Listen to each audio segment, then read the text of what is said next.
नमस्कार, स्वागत है आपका अपडेट @12 में। मैं हूं आपके साथ अमृता चौरसिया। सबसे पहले नजर डालेंगे हेडलाइंस पर। राजधानी दिल्ली में हुई भीषण कार ब्लास्ट को लेकर गृह मंत्री अमित शाह के आवास पर बुलाई गई हाई लेवल बैठक। गृह सचिव गोविंद मोहन, डायरेक्टर IB तपन डेका, दिल्ली पुलिस कमिश्नर सतीश गोलचा और DG NIA समेत वरिष्ठ अधिकारी मौजूद।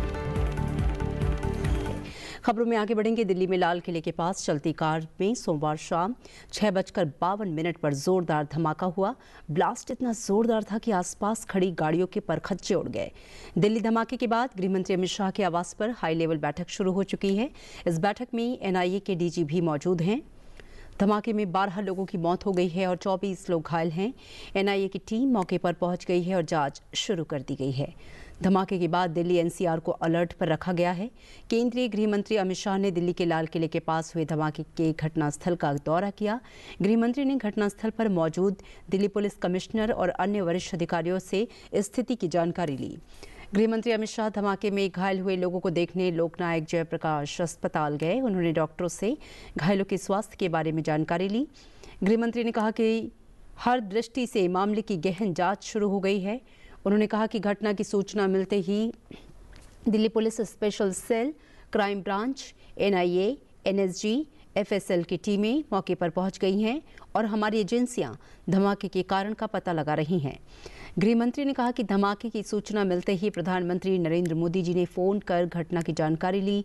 उन्होंने कहा कि हम सभी दृष्टि से जांच कर रहे हैं और जब तक घटनास्थल पर मिले सबूतों का एनालिसिस नहीं होता, हम किसी भी एंगल को खारिज नहीं कर रहे। लाल किले के पास करीब शाम को 7 बजे हुंडई i20 कार में एक ब्लास्ट हुआ है और ब्लास्ट के कारण कार और कार के आसपास की 3-4 व्हीकल और खड़े हुए लोग, ऑटो में बैठे हुए लोग इंजर्ड भी हुए हैं और कुछ मृत्यु भी हुई है। अस्पताल के सूत्रों के अनुसार अब तक 8 लोगों की मृत्यु हो चुकी है।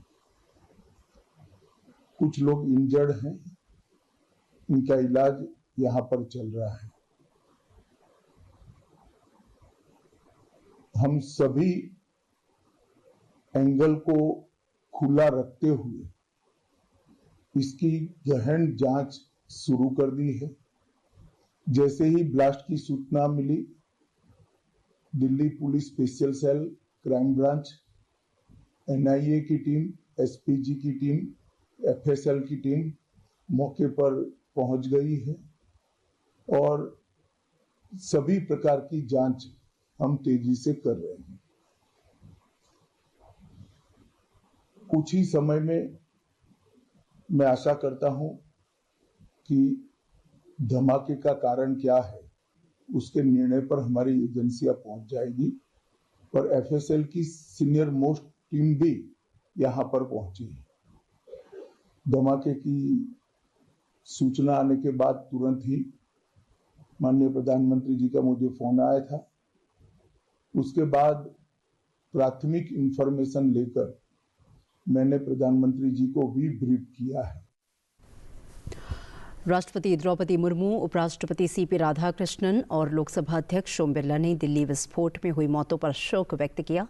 इस दुखद घटना पर राष्ट्रपति द्रौपदी मुर्मू ने कहा कि दिल्ली में हुए धमाके में जिन लोगों की जान गई, उनके परिवार और दोस्तों के प्रति मैं अपनी गहरी संवेदना प्रकट करती हूँ। इस दुख की घड़ी में मैं ईश्वर से प्रार्थना करती हूँ कि घायल लोग जल्द से जल्द ठीक हो जाएं और उनके परिवारों को इस कठिन समय में हिम्मत मिले। उपराष्ट्रपति CP राधाकृष्णन ने कहा कि आज शाम दिल्ली में हुए विस्फोट से वे बहुत दुखी हैं। जिन परिवारों ने अपने प्रियजनों को खोया, उनके प्रति हार्दिक संवेदना और घायलों के शीघ्र स्वस्थ होने की प्रार्थना। लोकसभा अध्यक्ष ओम बिरला ने दिल्ली विस्फोट में हुई मौतों पर शोक व्यक्त किया। उन्होंने कहा कि दिल्ली में हुए दुखद विस्फोट में बहुमूल्य जान माल के नुकसान से अत्यंत दुखी हूँ। इस दुख की घड़ी में शोक संतप्त परिवारों के प्रति हार्दिक संवेदना। मैं सभी घायलों के शीघ्र और पूर्ण स्वस्थ होने की प्रार्थना करता हूँ।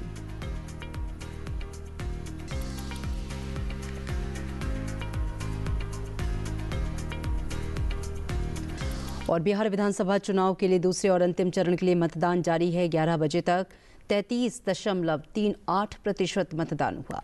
बिहार के 20 जिलों की 122 सीटों पर मतदान शुरू हो चुका है। कुछ बूथों पर ईवीएम खराब होने के कारण मतदान में देरी हुई है। सबसे ज्यादा वोटिंग किशनगंज में हुई। इन सीटों पर शाम 6 बजे तक मतदान जारी रहेगा। सुरक्षा कारणों से 7 निर्वाचन क्षेत्रों में मतदान शाम 5 बजे समाप्त हो जाएगा। इस चरण में 3 करोड़ 70 लाख से अधिक मतदाता 136 महिलाओं सहित 1302 उम्मीदवारों के भाग्य का फैसला करेंगे। दूसरे चरण में जिन 20 जिलों में मतदान हो रहा है उनमें पश्चिमी चंपारण, पूर्वी चंपारण, सीतामढ़ी, शिवहर, मधुबनी, सुपौल, अररिया, किशनगंज, पूर्णिया, कटिहार, भागलपुर, बांका, जमुई, नवादा, गया, औरंगाबाद, जहानाबाद, अरवल, कैमूर और रोहतास शामिल हैं। आयोग ने वोटिंग को लेकर सुरक्षा के पुख्ता इंतजाम किए हैं और बूथों पर निगरानी के लिए कैमरे लगाए हैं। इसके अलावा चुनाव आयोग लाइव वेबकास्टिंग के जरिए सभी बूथों की निगरानी करेगा। और इस अवसर पर प्रधानमंत्री नरेंद्र मोदी ने बिहार के वोटर्स से अपील की है कि वे अपना वोट जरूर दें। उन्होंने सोशल मीडिया अकाउंट एक्स पर पोस्ट किया है कि बिहार विधानसभा चुनाव में आज दूसरे और अंतिम चरण की वोटिंग है। सभी मतदाताओं से मेरा निवेदन कि वे इसमें बढ़ चढ़कर हिस्सेदार बने, मतदान का नया रिकॉर्ड बनाएं। पहली बार वोट देने जा रहे राज्य के अपने नौजवान साथियों से मेरा विशेष आग्रह है कि खुद तो मतदान करें ही दूसरों को भी इसके लिए प्रेरित करें। और वित्त मंत्री निर्मला सीतारमण ने केंद्रीय बजट 2026-27 की तैयारियों को लेकर सोमवार को प्रमुख अर्थशास्त्रियों से मुलाकात की और आगामी बजट पर उनके विचार जाने। बैठक में सादिक चिनॉय, नीलकंठ मिश्रा, धर्मकीर्ति जोशी, रिधम देसाई समेत कई लोग मौजूद थे। वित्त मंत्रालय ने सोशल मीडिया मंच एक्स पर लिखा कि केंद्रीय वित्त एवं कॉरपोरेट मामलों की मंत्री निर्मला सीतारमण ने आज नई दिल्ली में आगामी आम बजट 2026-27 के लिए प्रमुख अर्थशास्त्रियों से बात की है और आगामी बजट को लेकर कई मसलों पर उनसे विचार विमर्श किया।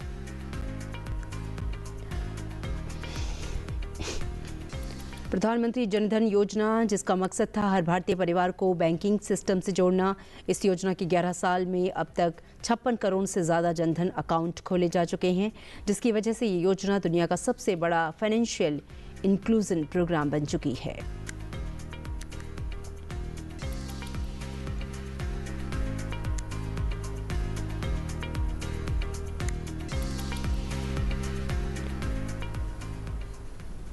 भारतीय वायुसेना ने 93वें वायुसेना दिवस के अवसर पर गुवाहाटी में पहला पूर्ण पैमाने का एयर शो आयोजित किया, जिसमें 75 से अधिक विमान और हेलीकॉप्टर्स ने ब्रह्मपुत्र नदी के ऊपर अपनी ताकत का प्रदर्शन किया। आइए चलते चलते आपको छोड़ जाते हैं इस आयोजन की कुछ झलकियों के साथ। दीजिए इजाजत, नमस्कार।